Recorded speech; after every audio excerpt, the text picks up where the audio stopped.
Meus irmãos, a paz do Senhor a todos. Amém.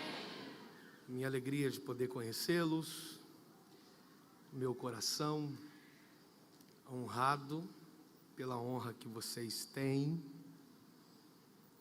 sendo tão bem recebido desde pela manhã, pelo Júnior, não sei se ele está aqui, viajou, mas fica aqui minha palavra de gratidão ao Júnior, a disposição do coração, o envolvimento voluntário, e que o Espírito o conduza para onde foi e o traga em segurança. A minha palavra ao Marlon, pastor Marlon, pelo carinho, a Marlon. Hã? É o quê?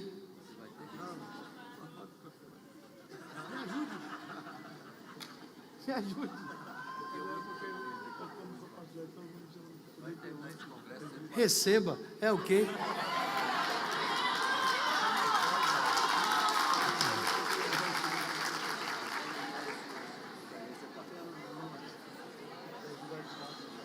Quem sou eu para me meter no processo construtivo, litúrgico, doutrinário da igreja? Mas cabe uma palavra ao seu coração. Tem gente que oficia, mas não faz nada do que o ofício exige. Tem gente que não tem ofício e faz tanta coisa que quando o ofício exigir, não vai ter dificuldade de executar. Desculpa, pastor. Foi mais forte do que eu. Mas enfim, gratidão ao senhor Marlon. Melhorou.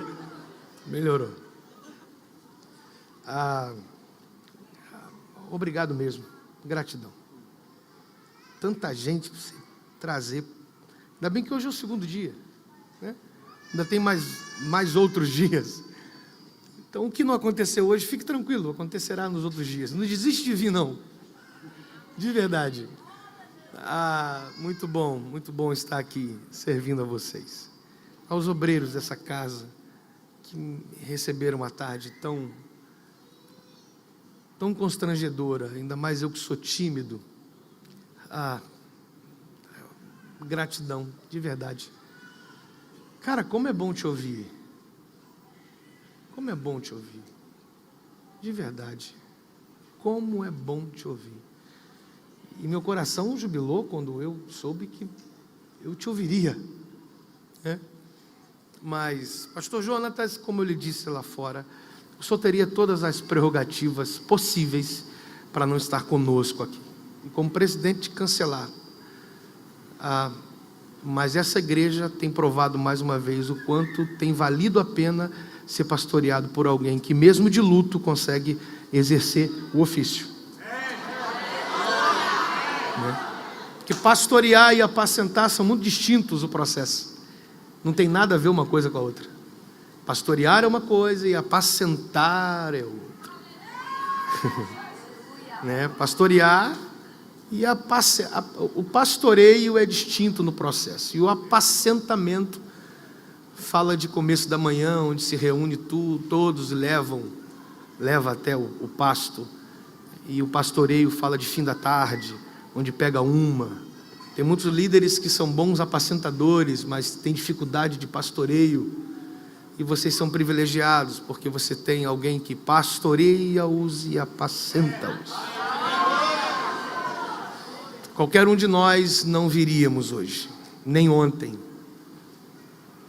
Mas o seu pastor está aqui. Eu costumo dizer que meu pastor é meu campo de lentilha. Enquanto eu, como Samar, levanto a espada e defendo o campo, não vai faltar lentilha para comer. Se você está tendo dificuldade em falta de lentilha, porque você não está defendendo o campo que lhe cabe. Então, o seu pastor, defenda-o, abrace-o, zele-o, cobre-o, esconde-o.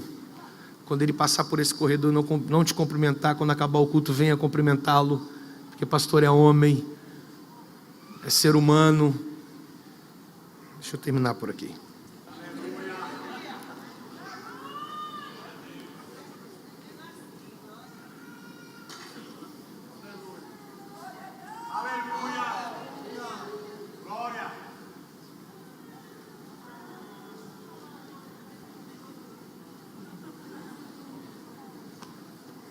Aprendi, viu? Livro do Gênesis.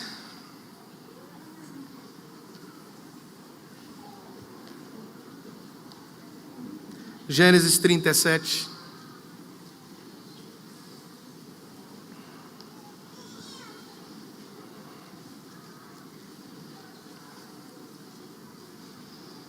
Gênesis 37.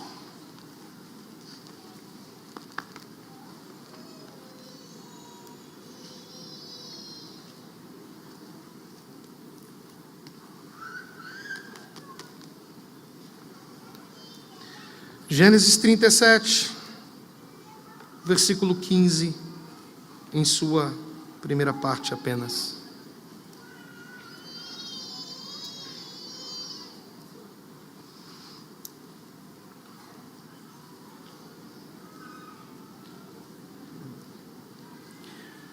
Primeira parte do versículo 15 do capítulo 37 do livro de Gênesis. E achou um homem, ou um certo homem o encontrou. É isso.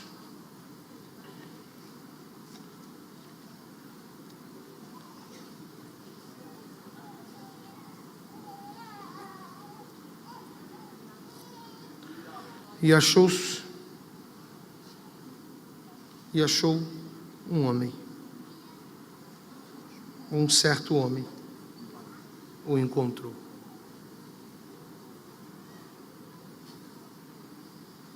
Olhe para cá, olhe para mim aqui.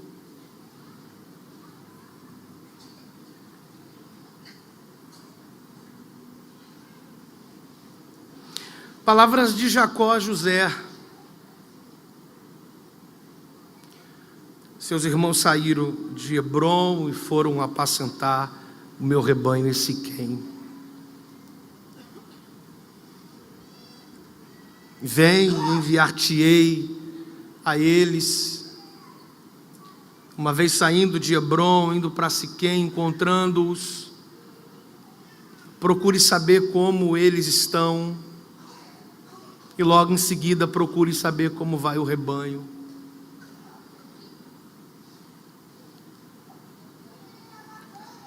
É nesse sentido a palavra. Procure saber como eles estão. E logo em seguida procure saber como vai o rebanho.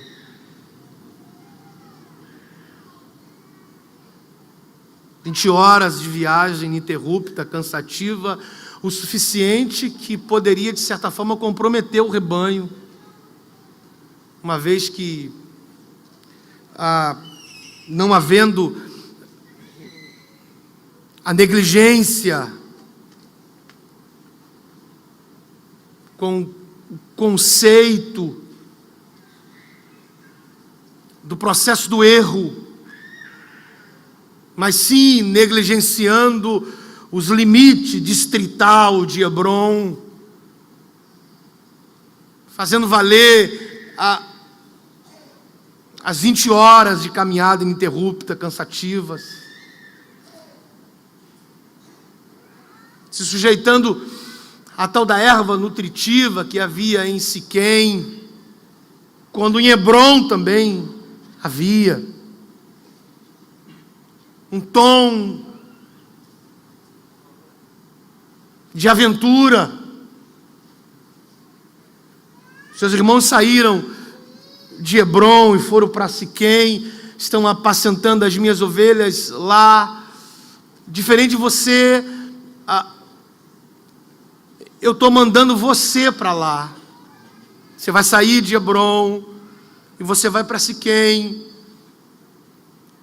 Chegando em Siquém, você vai ver como está o estado físico dos seus irmãos, como também em seguida vai ver como vai o rebanho que os mesmos apacentam.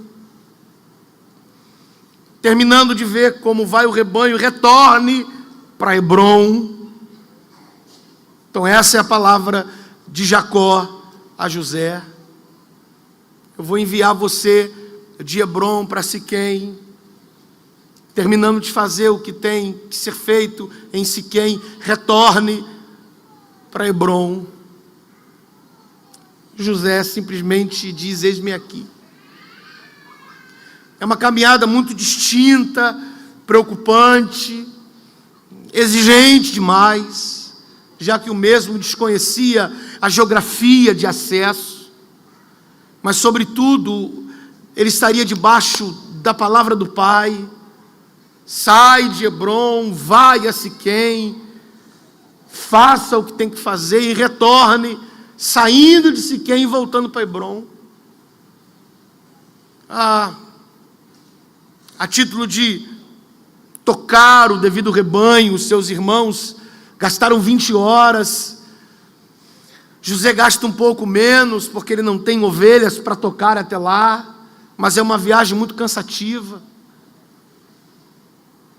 Mas uma vez José chegando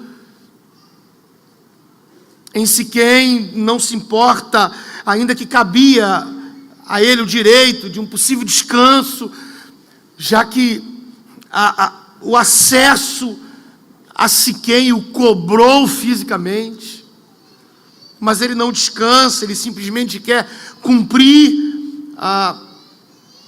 o que o pai determinou para que ele cumprisse, preparar uma prestação de conta possível para que daqui a pouco ele entregasse ao pai.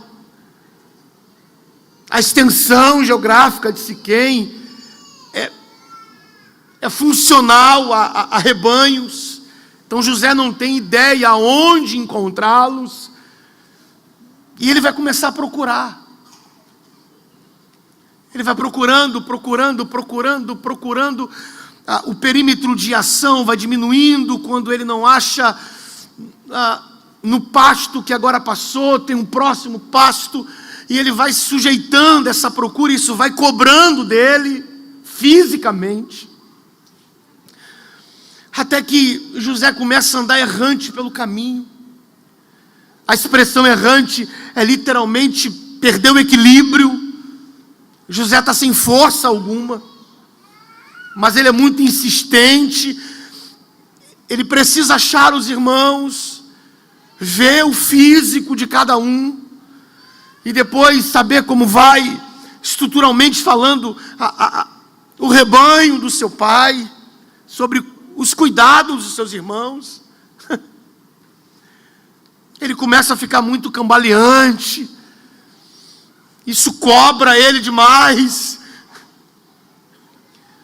Ele começa a andar muito errante, até que um homem o acha. Porque o corpo fala. Esse homem o acha justamente na hora de vulnerabilidade. Esse homem encontrou. E achar aqui vem de uma das acepcias, ter acesso a. Não que esse homem já não tivesse ali. Só que enquanto José não anda errante, ele não pode ter acesso. Mas a partir do momento em que José fica vulnerável, ele o acha, ele tem acesso. E ele acessa José com a palavra certa, traçando para nós um perfil calculista o suficiente para acessá-lo agora.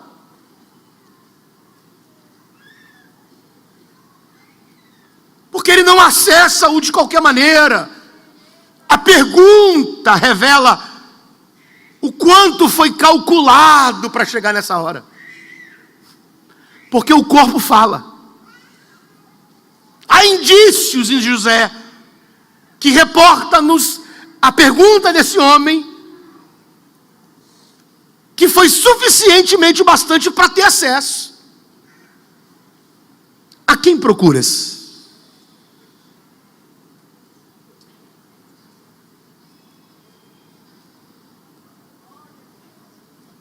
Silêncio também é educação. não dar resposta também é uma postura educada. Quanto mais com a tratativa de alguém que eu nunca vi, ainda que tenha me acessado na minha vulnerabilidade. A quem procuras?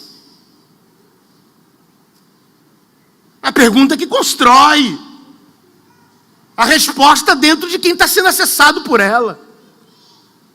Em pleno caminho que o mesmo cambaleia. O mesmo, uma vez sendo acessado, poderia, no seu silêncio, responder. Mas aquilo que deveria ter terminado num monólogo, vira um diálogo. Quando José vai responder, eu procuro meus irmãos. Ele piora a história. Porque ao terminar a resposta sobre a pergunta que esse homem fez a ele, ele vai dar-lhe uma pergunta. E aquilo que de monólogo virou um diálogo, se torna um ambiente de relação. Você os viu? Era tudo que ele precisava para construir mais acesso. Vi. Não só vi, como ouvi. Vi onde estavam, porém ouvi eles dizendo para onde iam.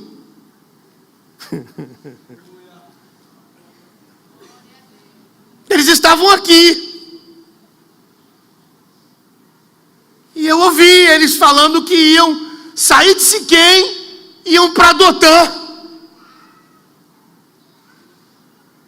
A quilometragem de acesso de Siquém para Dotã não é em retorno para Hebrom. É mais à frente de Siquém.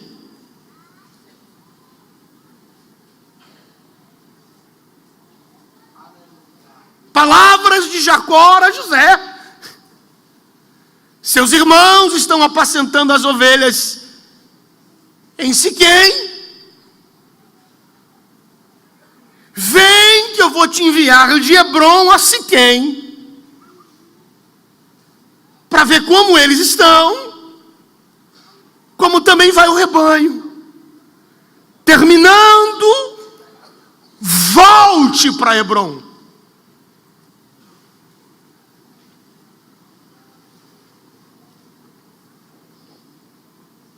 José chega em Siquém, já com físico comprometido. Vai além do que suporta em procura. Fica absolutamente vulnerável ao acesso. É acessado de maneira calculada por uma pergunta que faz ele construir a resposta para determinar um ambiente que começa com um monólogo, passa por um diálogo e se estabelece uma relação.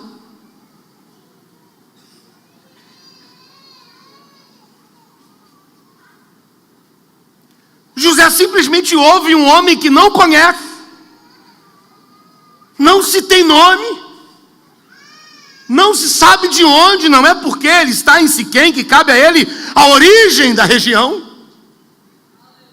que o acessa no momento em que ele está fraco.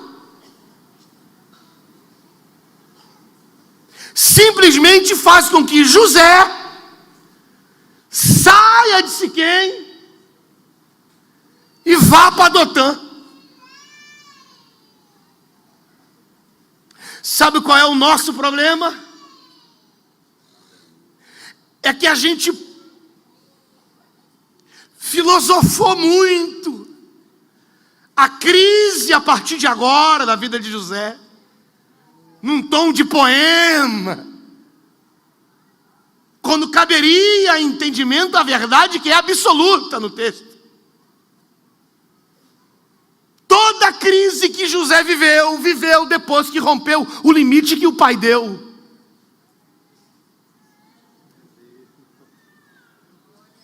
Não vem para cá romantizar a crise, que a mesma é fruto da sua desobediência.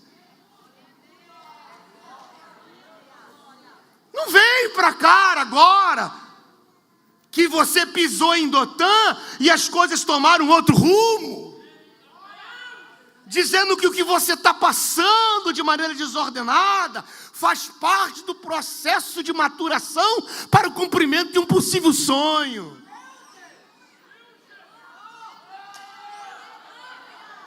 Tenta imaginar José voltando para Hebrom.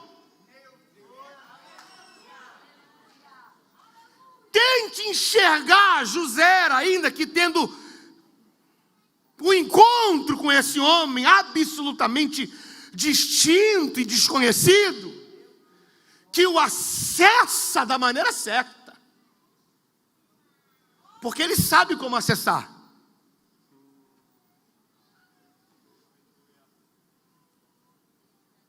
Cujo que predomina na alma de José é uma fala: vai, volta, vai, volta, vai, volta, vai, volta. Eu não vou com você, é a minha palavra que vai, é a minha palavra que te traz.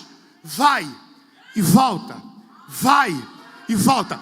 Eu não vou caminhando com você, é a minha palavra que vai no caminho com você. Vai e volta, vai e volta, vai.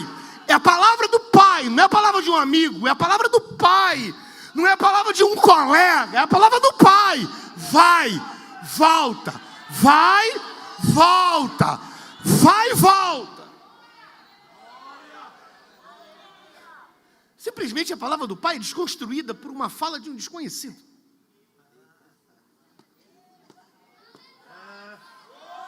Peraí, que lá no seu Instagram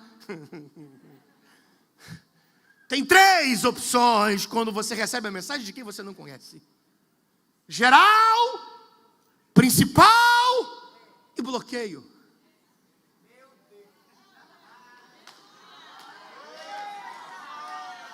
Se apertou no principal porque você quis. Se apertou no geral porque ele coube. Quando bloquear quem você não conhece, era a sua melhor oportunidade. Você foi acessado. É uma curtida de quem você nunca viu. É um parabéns de desconhecido.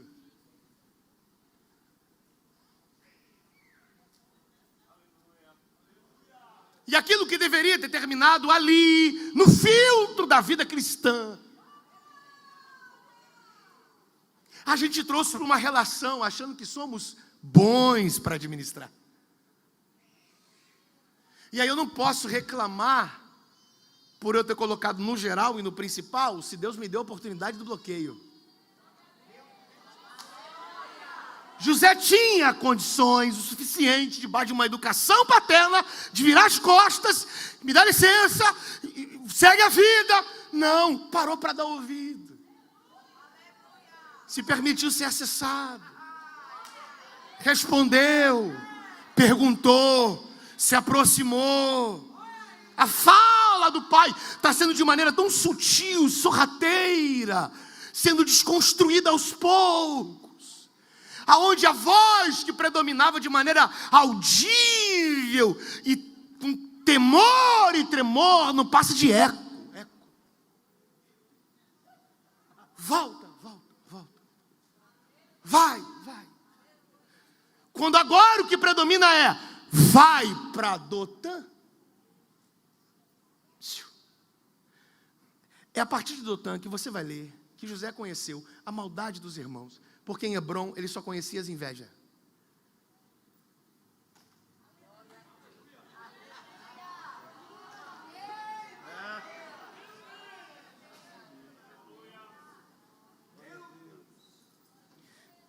É em Dotã, quando ele vai se aproximando do perímetro dos irmãos, que eles vão negociar sobre a morte. Mas em Hebron não tem essa fala. Pior do que ficar vulnerável em Siquém é ouvir um desconhecido e romper com o limite que o pai deu. E agora você anda com camisinha no bolso. Ou você acha que pílula no dia seguinte não é aborto?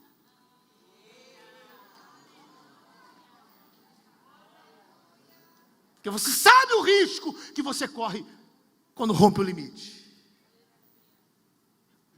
O pai disse, vai. Você foi. Com um senso de responsabilidade dúbia. Você criou uma imagem que prestar conta vale mais do que caráter. Pois o pai caberia o recebimento tão bem se você voltasse sem relatório do que te perdesse rompendo o limite que ele te deu. Em Dotã, onde se conhece a maldade. E a maldade, maldade cuja mente maquina sobre morte, maldade. É em Dotã que conhece o poço, porque em Hebron não tem.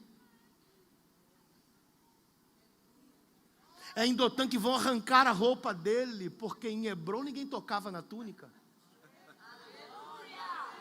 E aí a gente romantizou a história de José, a gente pegou esses trechos críticos e colocamos no colo de Deus como isso fosse fundamental de maneira assertiva para que o caráter fosse modelado para o cumprimento do sonho.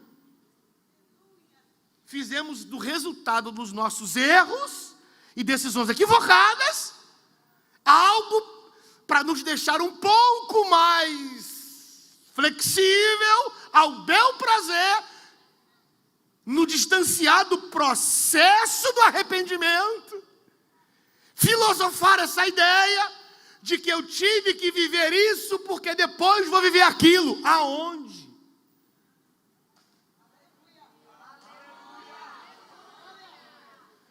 Você poderia ter terminado o namoro quando esquentou, mas você deixou e virou sexo.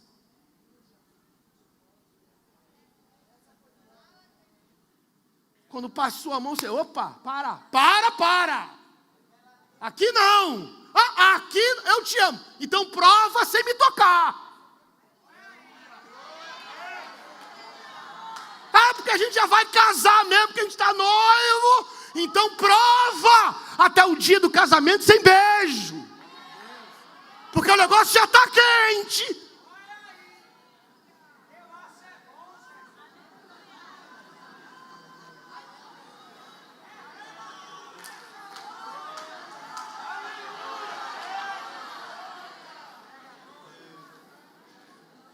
Minha vida não é perímetro para ninguém. Eu tenho ciência e consciência. Mas eu namorei, noivei e casei em 8 meses. E não foi porque caímos. Ficaram esperando a barriga da Natália crescer até hoje. É porque crente tem que ter consciência. Crente que é crente não demora para casar. Não vem para cá dizer que você está 5 anos namorando que você já não comeu o bolo. Oh, meu Deus, me ajuda.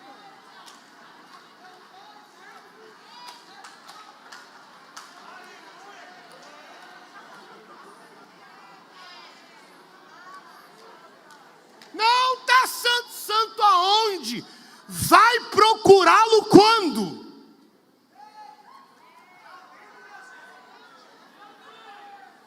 Você está enganando tua mãe, está enganando teu pai, está enganando gente que está te ajudando, está enganando o anjo da igreja, quer dizer, estava.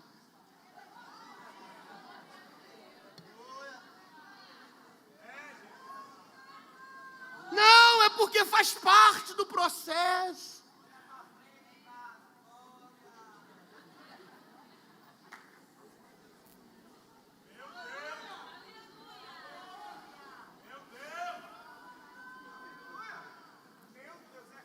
É em Dotã que vai ser vendido com mercadoria a uma caravana de gente desconhecida.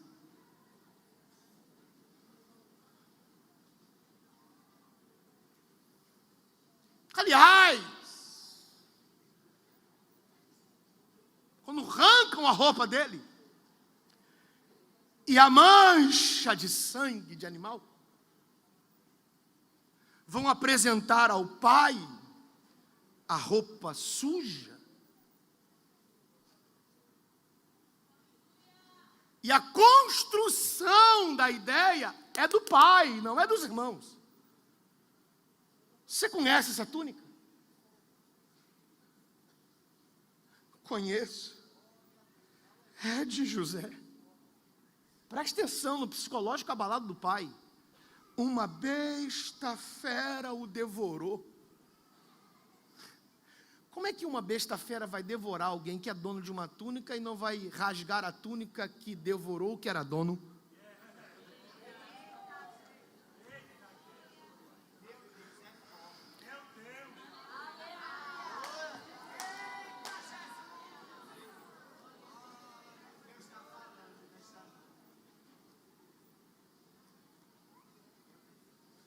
Vende para a caravana desconhecida, e essa caravana vai parar dentro de uma feira.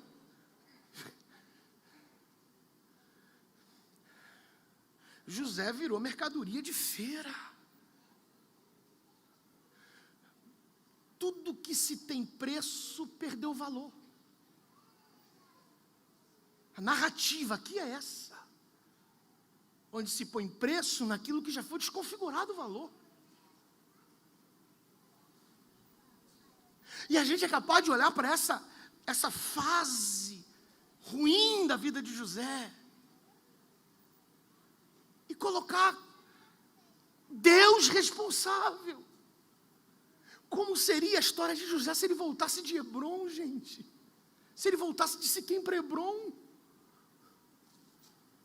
Não, pera lá, que você tem que lembrar do sonho. É do sonho que você quer que eu fale? Então eu vou falar do sonho. É do sonho? Ok. Quem lembra do primeiro sonho?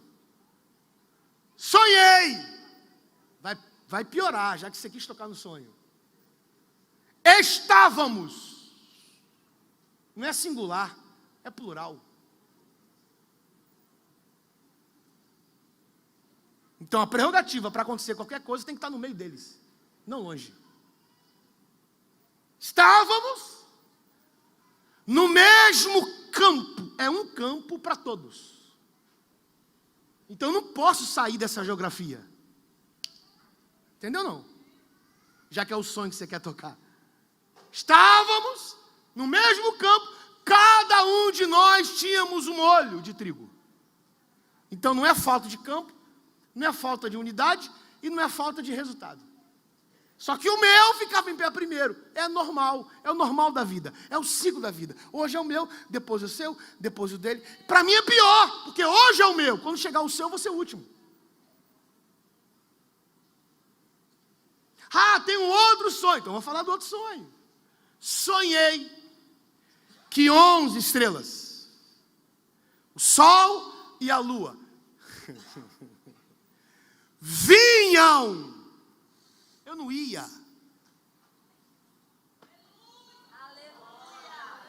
Vinham e se encurvavam diante de mim. Quem é o sol?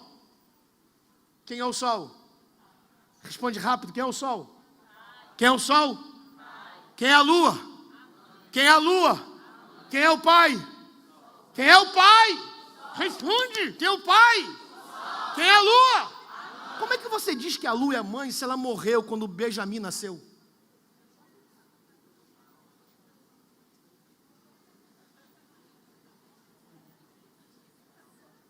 Benjamim era Benoni, virou Benjamim por causa do pai, mas é o irmão por parte de mãe de José.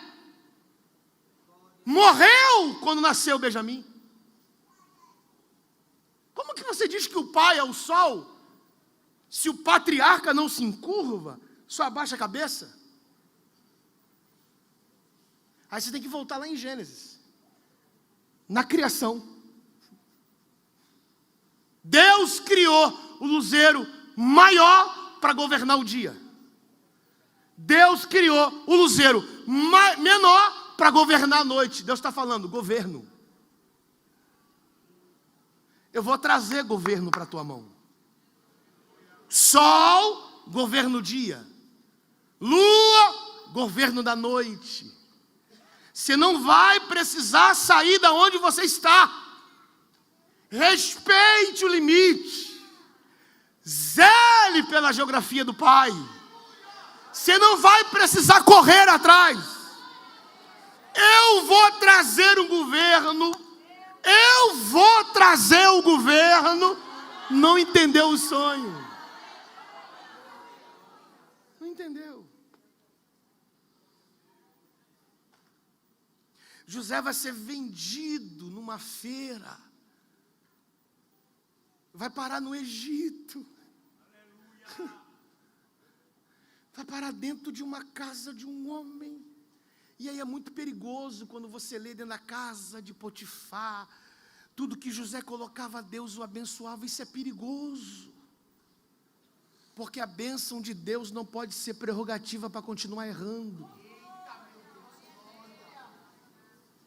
Não é porque Deus me livrou que eu estou certo. Não é porque Deus me deu mais uma chance que eu estou certo.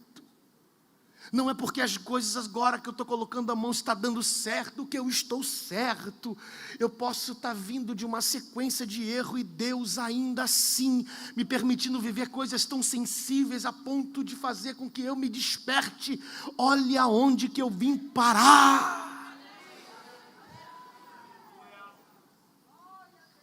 A mulher de Potifar vai aliciar José. Já que eu comecei, eu vou até o final. Deixa eu te falar uma coisa aí, bonitão. Tchutchuco, deixa eu falar um negócio com você. Você acha que você tem dinheiro para ter a beca que você está tendo? Que o presente que você está recebendo daquela mulher, você se esqueceu que ela é casada? Eu não tenho jeito de profeta, eu levo uma vida diferente. Você achou que Deus nunca ia tocar nesse assunto contigo? Você troca de tênis, você troca de iPhone, de vez em quando você aparece com um negócio diferente, você é o bambambam da turma, você nem trabalha para ter isso. Você está sendo alimentado por uma mulher casada, ela está investindo em você para te dar o bote. E pior, você é funcionário do marido dela. Você frequenta a casa. Você tem a chave da porta, cara. Quem não respeita o limite do pai não vai respeitar patrão em lugar nenhum. Dá um tênis, dá uma roupa. Toma isso aqui é uma oferta. Ainda te dá no envelope da igreja. Deus mandou te dar, meu filho. Que filho? Que filho? Será que você não sentiu o toque dos dedos quando te entrega o envelope? Não, ô bambambam, bonitão?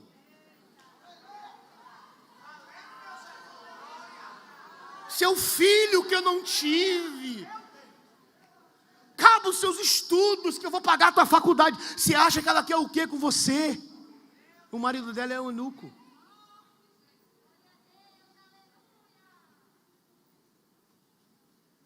Bom que você não ouviu a última fala, deixa para lá. Aí chega um dia, que falta de percepção é essa? Ele entra na casa sabendo que o marido não está. Já é uma imagem suficiente para você nem chegar perto da porta. Mas ele entra. E aí eu tenho as minhas ressalvas. Eu não vou entrar no mérito da questão. Eu vou deixar você só ler. E você que pense. Quando ela voa nele, está escrito aqui. E ele deixando a sua roupa.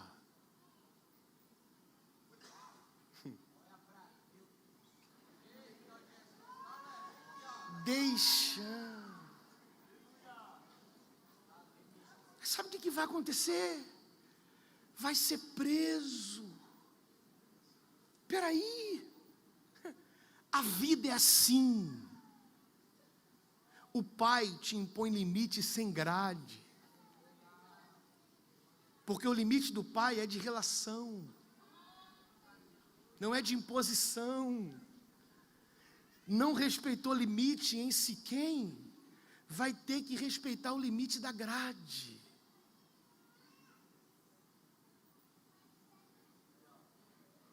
Vai ser preso. José, José, 2 camaradas vão sonhar, e ele vai interpretar o sonho. Você do cesto, que as aves comiam os pães, você vai morrer. Você do cálice que devolvia Faraó, você vai ser restituído. Que lindo! É capaz de interpretar o sonho dos outros, mas não interpretou o dele.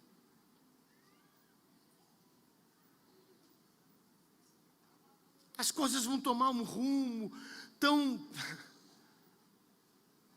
honroso. Faraó vai sonhar, ser lembrado quando mesmo interpretou o sonho dos 2, vai colocar-se diante de Faraó, vai interpretar o sonho de Faraó.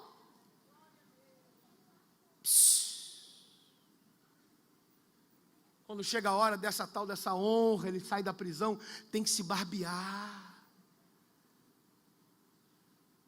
O texto de Gênesis, tratando-se da barba de José, se dá justamente em relação dele se encontrar com Faraó. Só que a limitação do texto fala de barba, mas o cerne da ideia aplicada é tirar os pelos do corpo. José está careca, está sem sobrancelha, está sem barba, está sem pelo. O nome de José mais não existe, agora é Zefanate Paneia. Olha a desconstrução da identidade dele. Tudo isso porque ele rompeu com o limite. Tudo isso porque parou para ouvir alguém que nunca viu na vida.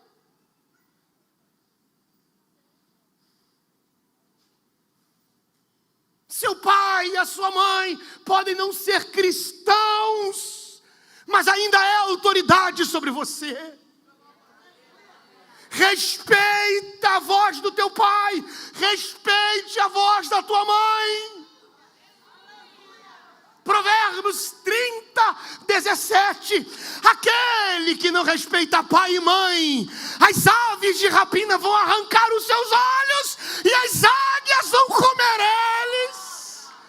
A minha geração está ficando cega porque não respeita mais pai nem mãe. Seu pai não teve estudo, mas você tem. Não teve para você ter. Sua mãe pode não falar direito, é passadeira, é lavadeira, mas você tem o que tem, ela nunca teve o que você tem, mas tudo que ela está fazendo é para te dar o melhor. Respeita o teu pai e a tua mãe.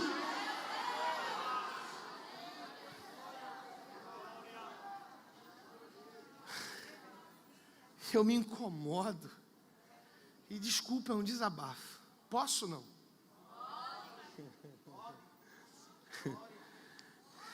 Esse jovenzinho que tem quarto em casa e que tranca do lado de dentro, os pais não podem entrar. Desde quando você paga aluguel de lá?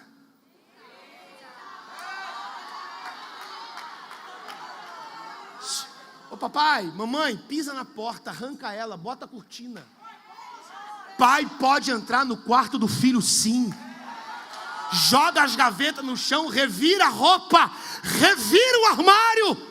Bota o tênis de cabeça para baixo, porque vai cair coisa de lá. Ah, eu tô doido para fazer 18 anos que eu vou embora. Vá agora. Só que vá com consciência. Você tem que alugar um flat. Tem dinheiro? Você tem que fazer as suas compras. Tem dinheiro?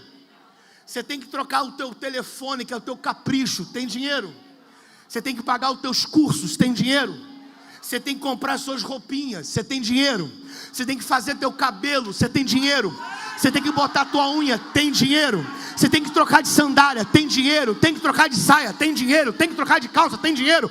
Tem que mudar de tênis, tem dinheiro. Se não tem dinheiro, submissão ao telhado de papai e mamãe.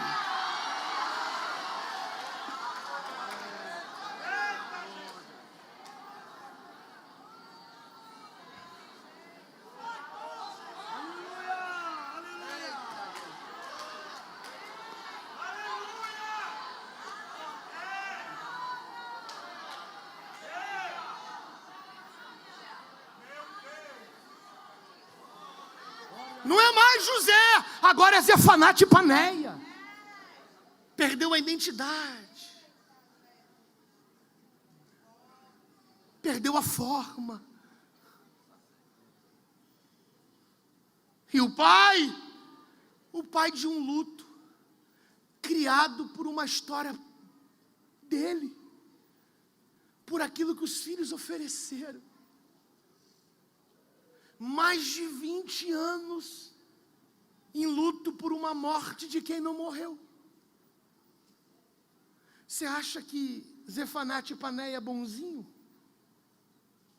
Quando chega a hora dos irmãos se prostrar, não são 11, são 10, porque Benjamim não veio a primeira vez. José vai pagar com a mesma moeda. José não é bonzinho não. Ele agora é o segundo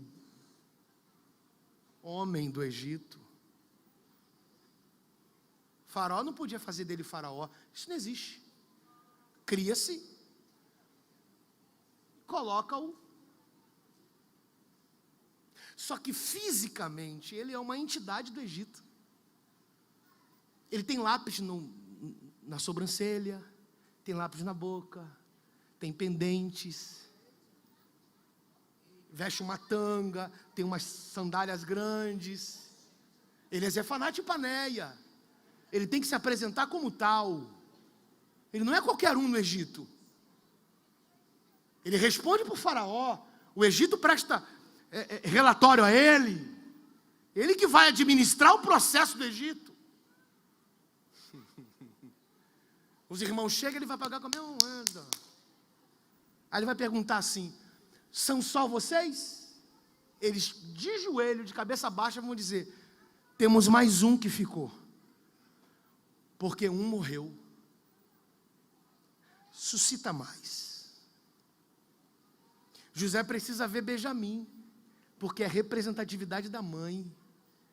É o que fala da relação do pai com a mãe. O que ele vai negociar? A ida deles para casa, para trazer Benjamim para cá. Você imagina a cena, ter que os filhos voltar a negociar com o pai para liberar Benjamim. Benjamim é o mais novo, mas não é novo. Benjamim tem família. Quando Benjamim vem, aí os 11 se encurvam. Aí as estrelas. Aí ele vai se voltar para Benjamim. Qual o seu nome? Benjamim. Tem família? Tenho. Começou a mudar. Esposa? Tem. Filhos? Quando ele responde: tenho, José. Meus sobrinhos. Quais são os nomes deles? Piorou tudo. Porque Benjamim coloca o nome dos filhos de acordo com a ausência de José. Primeiro filho, ausência do meu irmão. Segundo filho, amava meu irmão. Terceiro filho, sinto falta do meu irmão. Todos os nomes dos filhos de Benjamim estão ligados com a falta de José. É aí nessa hora que você lê que ele entra numa câmara aqui atrás e começa a chorar, e todo mundo ouve o choro de José. Isso quebra ele por dentro. Ele desiste de fazer o que ele ia fazer. Agora ele vai negociar. Vocês vão e traz o pai para mim. Porque ele não é José. Ele é Zefanate e Paneia. Ele não pode sair do cargo. Não é assim que funciona. Os irmãos vão, trazem o pai, todo mundo se curva, o pai não, só abaixa a cabeça. Aí José, só do pai chegar,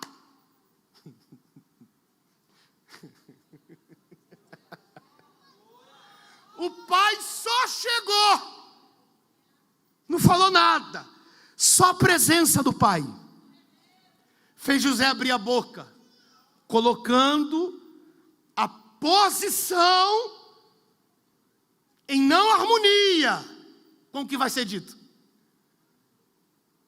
Eu sou José. Vou falar de novo. Só a presença do pai. Só porque o pai chegou, a presença do pai é suficiente.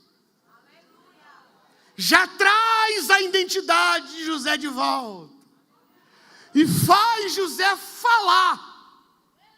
Que pode ter represária sobre isso. Mas a identidade vale muito mais do que a posição.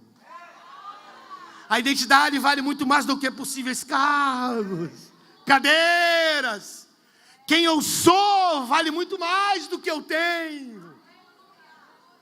Não adianta ser quem ele é e não ter a presença de quem ele precisava.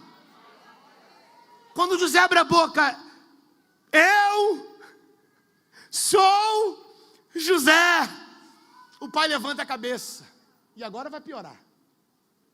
Porque quando o pai levanta a cabeça, o pai olha nos olhos de José e diz assim: meu.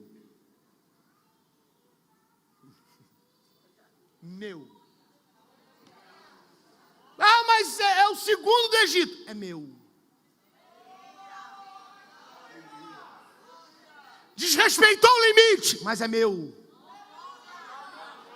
Não me obedeceu, mas é meu. Foi parar no poço, é meu. Foi vendido a primeira caravana, mas é meu. Foi vendido para a segunda, mas é meu. Foi parar na casa de Faraó, é meu. Foi parar na prisão, é meu. Meu. Nunca pertenceu ao Egito. Sempre foi meu filho. Meu filho. E que o inferno ouça.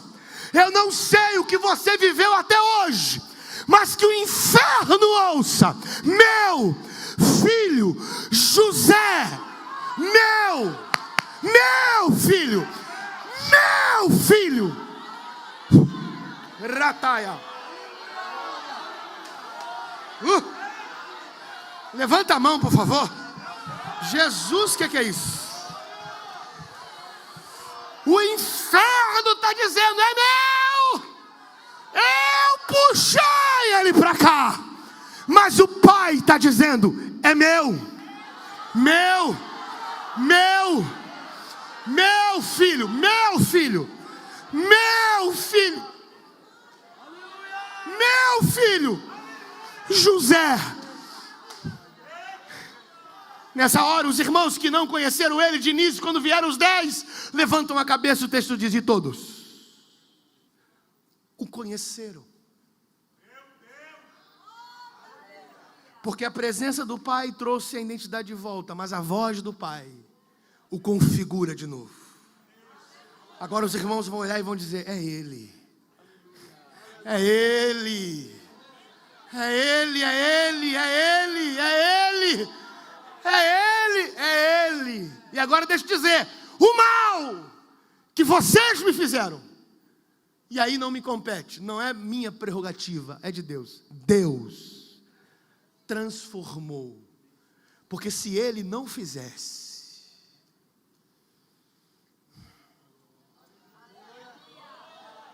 Deus transformou. Deus transformou. Deus transformou. Deus transformou.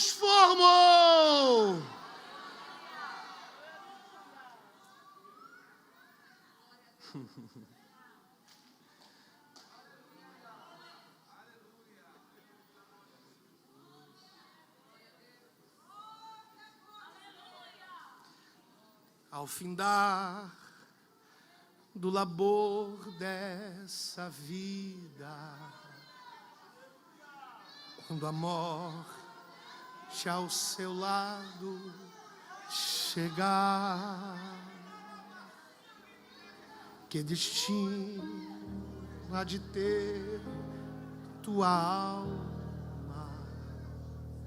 Qual será o futuro teu lar? Meu amigo, hoje tu tens a escolha, vida ou morte, qual vais aceitar? Amanhã pode ser muito tarde. Hoje Cristo te quer libertar.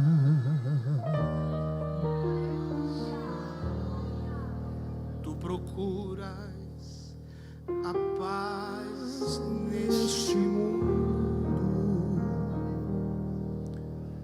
em prazeres que passam em vão, mas a última hora da vida eles não mais satisfarão.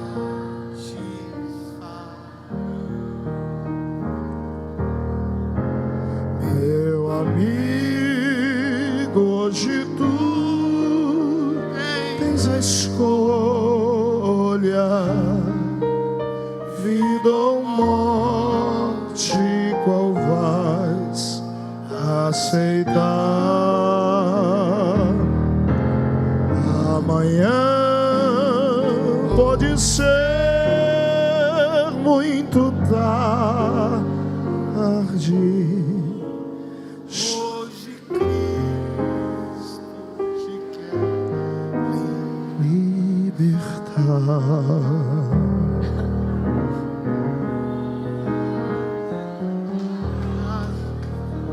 Tu riste, oh amigo, quando ouviste falar de Jesus, mas somente Jesus pode dar-te salvação pela morte na cruz. Meu amigo, hoje tu tens a escolha, vida ou morte, qual vais aceitar?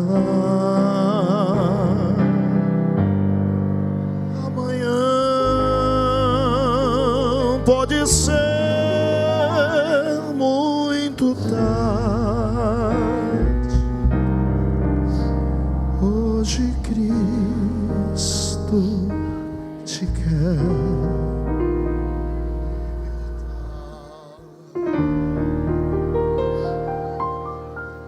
Tens manchado a tua alma e não pode contemplar o semblante.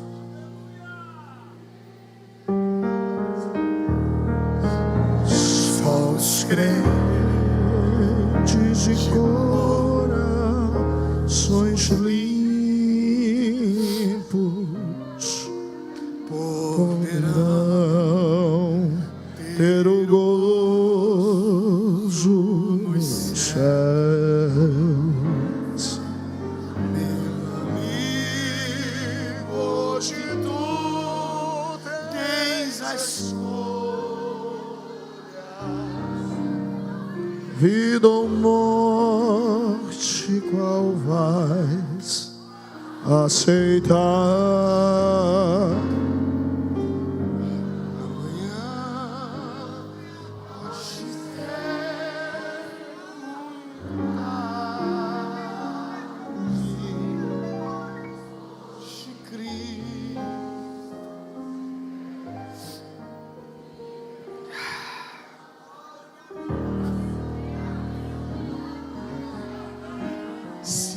decides deixar teus pecados e entregar tua vida a Jesus, brilharás sim na última hora. Um caminho brilhante de luz. Meu amigo, hoje tu tens a escolha. E do norte qual vais aceitar? Amanhã pode ser muito tarde. Hoje Cristo te quer libertar. Sabe, pastores, a economia do Egito muda depois que a relação com o pai retorna. E é a partir daí que José tem o governo, sol e a lua.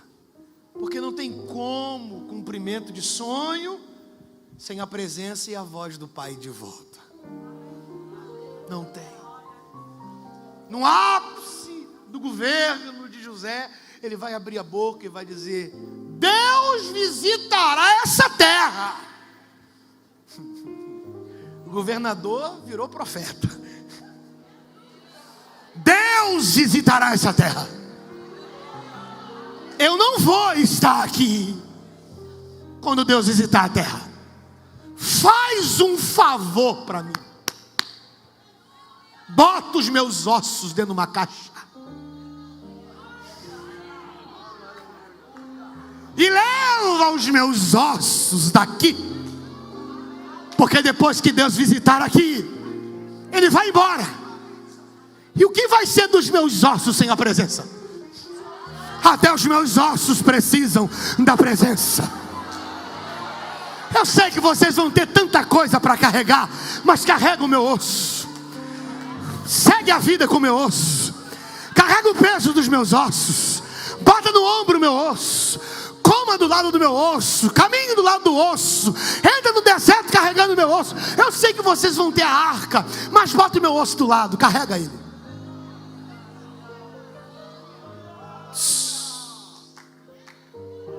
Deus visita o Egito para tirar Israel de lá.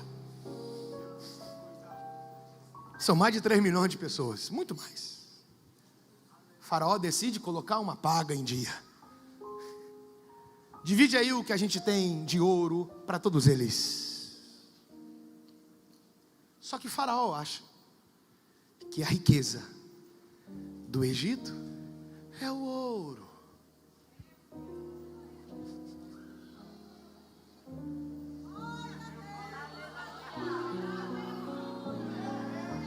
Todo mundo com um pedaço de ouro, com um potinho de ouro na mão. Mas alguém lembra, cadê os ossos? Porque enquanto esse osso ficar aqui,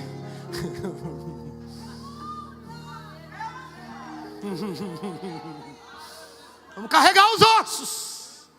Quando os ossos saem do Egito, o Egito quebra. A economia mundial deixou de ser economia mundial. O faraó endoida.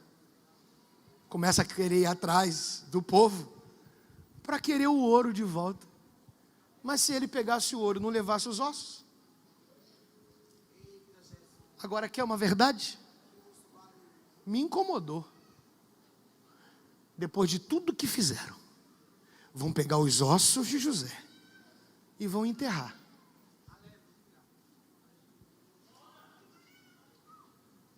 Vão enterrar em Siquém. Rodou, rodou, rodou, rodou, rodou, deu volta, foi para lá, mudou de casa, mudou só.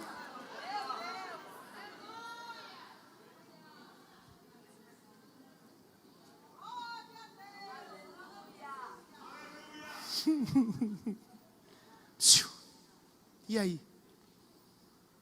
Você acha que eu fiz essa volta toda para falar com quem?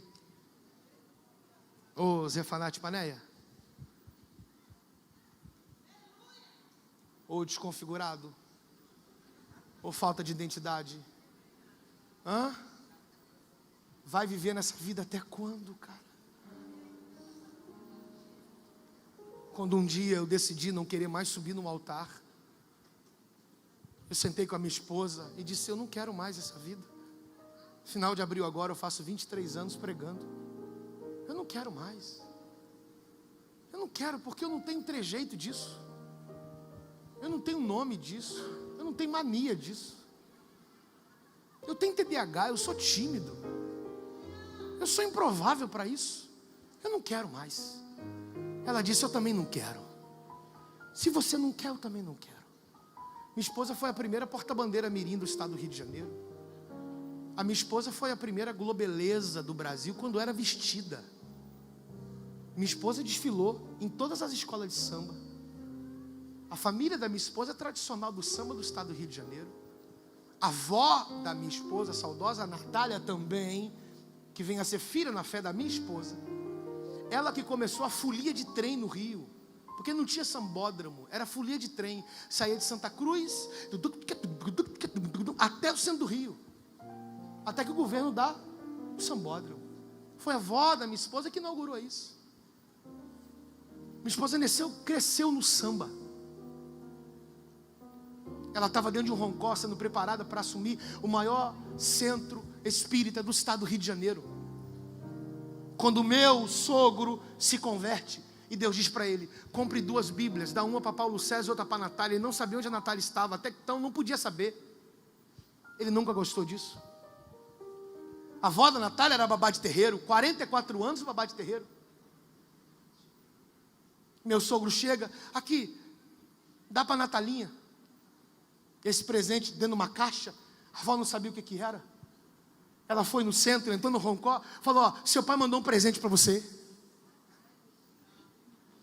Dentro do roncó, cheio de amarração, toda suja, já estava fazendo já os 30 dias. Quando ela abre a caixa, uma Bíblia. Quando ela abriu a caixa, a atual, que deveria não ser, daqui a pouco, dono do terreiro veio aqui no roncó e perguntou, o que aconteceu na tua casa? Hã? Por quê? Porque você mentiu para nós. Como assim mentir? Você não contou para nós que o seu pai pertence ao povo do pé para trás.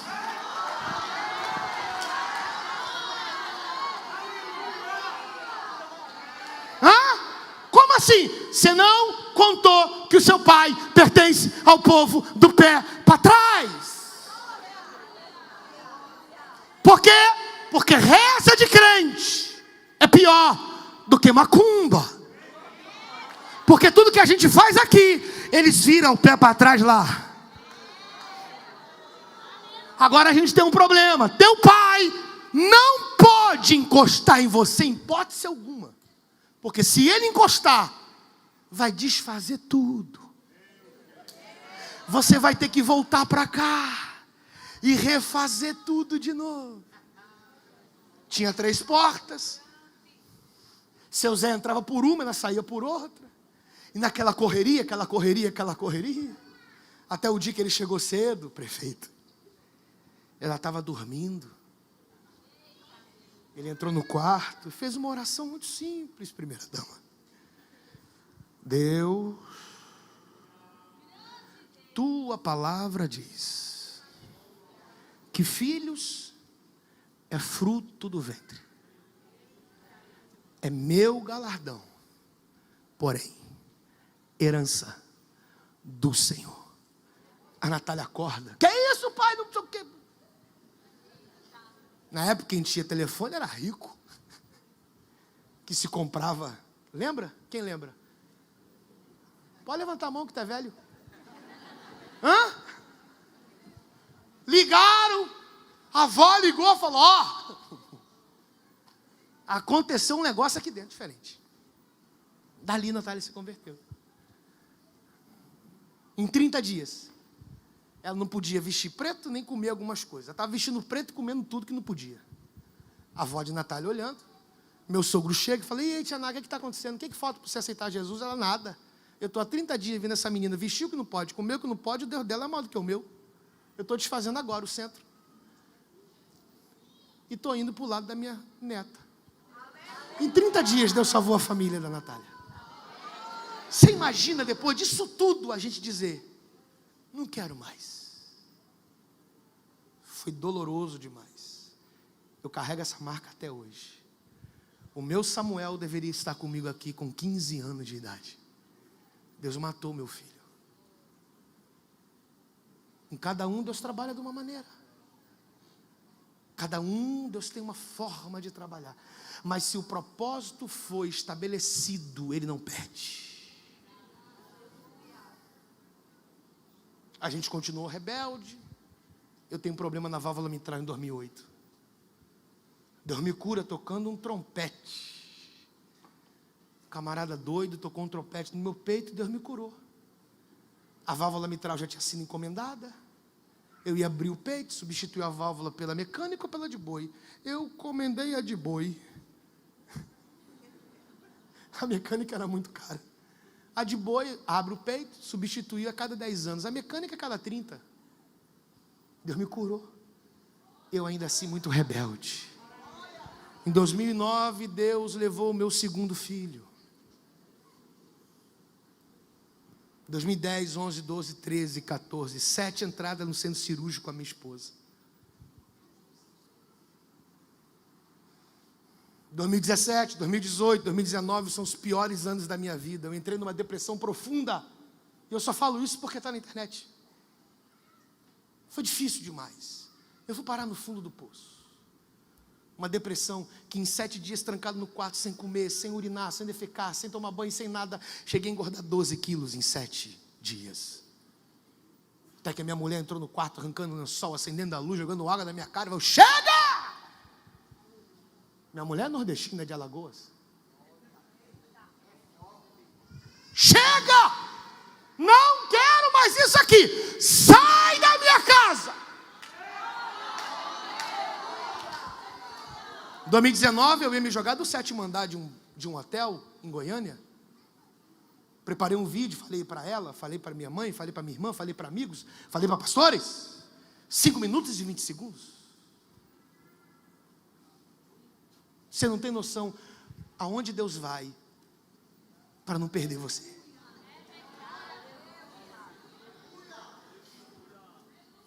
Em 2020, o caso 01 do estado do Rio de Janeiro de Covid foi a minha esposa.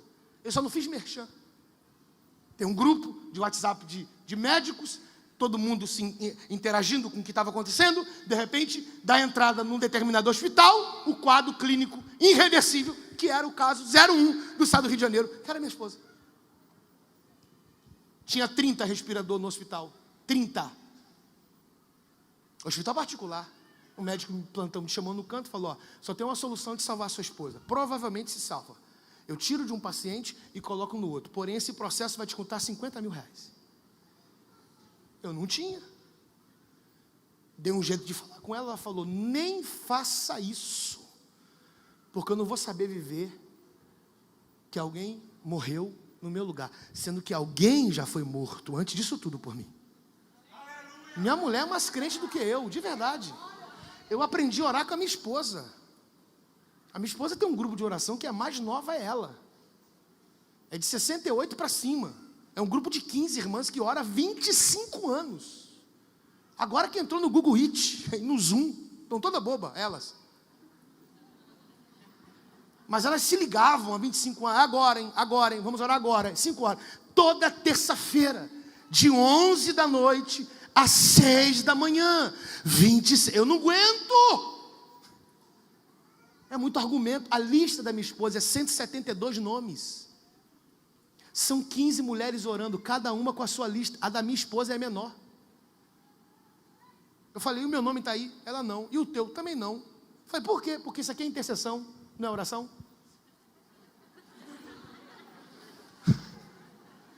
Um dia minha mulher, eu estou com saudade do céu. Eu falei, você está doido, é saudade do céu. Como é que você pode sentir saudade de um lugar que você não foi?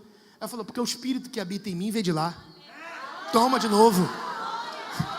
Não dá glória não, porque foi eu que apanhei. Você acha que Deus vai te dar moral para te ver longe assim? Não dá não, filho. Você não tem noção do que Deus faz para te trazer de volta. Eu vou lhe dar apenas 5 minutos. 5 minutos apenas. Porque não tem lugar para recomeçar a vida com Deus do que o altar da igreja. Não tem. Não tem. E nós não estamos aqui tratando de igreja. Igreja a gente fala depois. A gente está tratando da tua alma, da tua aliança, do teu coração. Emerson, você canta? Na canção você já ouviu tudo que precisa. Eu vou lhe dar 5 minutos ou até menos. Sai do seu lugar. Vem começar uma vida nova com Jesus. Você já foi longe demais. Você já foi longe demais. Olha como você está. Qual é o seu nome? Como é que está teu coração? Como é que está a tua vida? Não é possível que você vai se sabotar mais uma vez. Não é possível. Consegue pedir licença e vir à frente. Começar uma jornada de fé com Jesus. Entregar a vida para Cristo Jesus. Começar tudo de novo. Deus não tem problema de começar tudo de novo com a gente. Ele começa de novo, de novo, de novo, de novo, de novo, de novo, de novo. Ai, eu estou com vergonha. Segure a mão de quem está do seu lado, aperte assim, ele já é o sinal. Ele vai te conduzir até aqui. Traga essa pessoa até aqui. Venha com ela. Essa igreja está preparada para cuidar de você, para abraçar você, para apacentar e pastorear você. Ô Zefanate Paneia, não perde isso não. Você já foi longe demais. É interessante como você é bom para justificar essa sua ausência. Você fala das suas dores como se fosse, sabe, as suas feridas, as suas mágoas, os seus rancores. Isso não é suficientemente bastante para fazer parte do seu argumento, para te ter longe. Pelo contrário, isso são ferramentas justamente para você estar perto, para você estar próximo de Jesus. Eu vou te esperar aqui no altar. Eu sei que tem. Eu sei que tem. Eu sei que tem. O tempo da canção é o tempo que você precisa. E se você sabe que tem alguém, se você puder sair do seu lugar e ir até essa pessoa, só estende a mão, pegue e traga aqui, porque eu creio que essa noite é uma noite de começarmos tudo de novo. Pode cantar. Pai, contra ti e contra o céu pequei,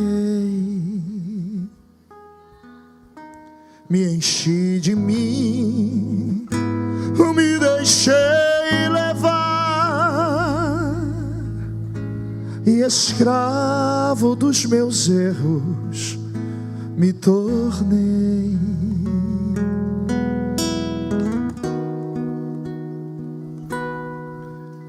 Troquei minha casa pela liberdade vã, tentando me encontrar eu me perdi. E quando parecia que era o fim ali, Eu sei que tem. ouvi a tua voz dizendo assim pra mim: tem lugar na mesa, pode se assentar.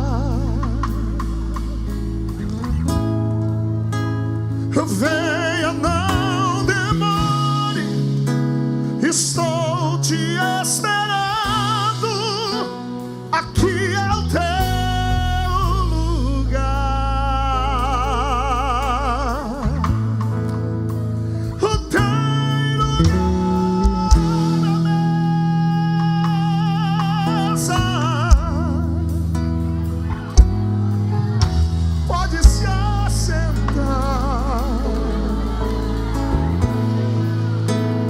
Venha, não demore, estou te esperando.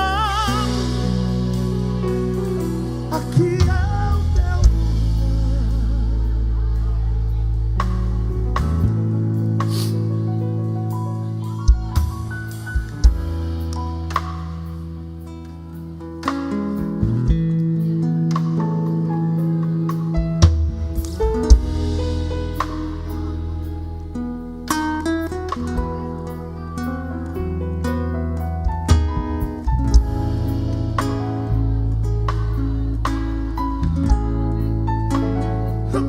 Que luta, né? É uma luta mesmo. Eu sei que é.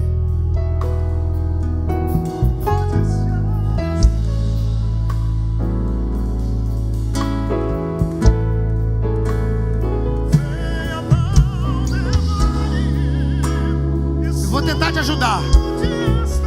Fica em pé, por favor.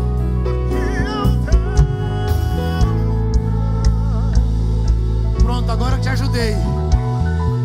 Você não vai ficar mais em destaque. Você consegue sair do seu lugar. Você consegue pedir ajuda para vir. Ou você consegue ir até alguém, abraçar essa pessoa e trazê-la aqui. Se você sabe que tem alguém, é muito difícil esse momento. É muito difícil esse momento. É difícil demais essa hora. Quem já passou por esse momento sabe o quanto isso é difícil demais. Consegue? Consegue? Eu não vou me estender. Nós temos aqui à frente uma preciosa alma. O valor a gente não consegue calcular. Mas tem mais alguém.